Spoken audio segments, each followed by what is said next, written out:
সুধা চন্দ্রনকে মনে আছে? কাঠের পা নিয়েও তাকে নৃত্যশিল্পী হওয়া থেকে কেউ রুখতে পারেনি।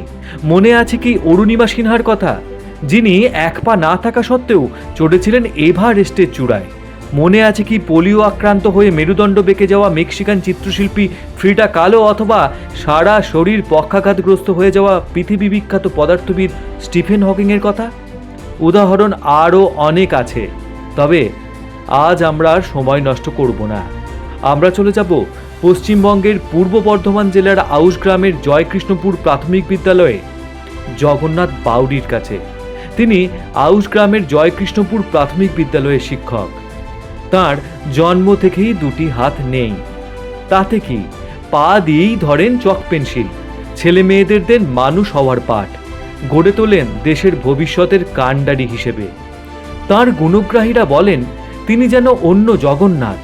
ছাত্রছাত্রীদের তিনি সন্তানের মতো আগলে রেখে শেখান দুনিয়াদারি।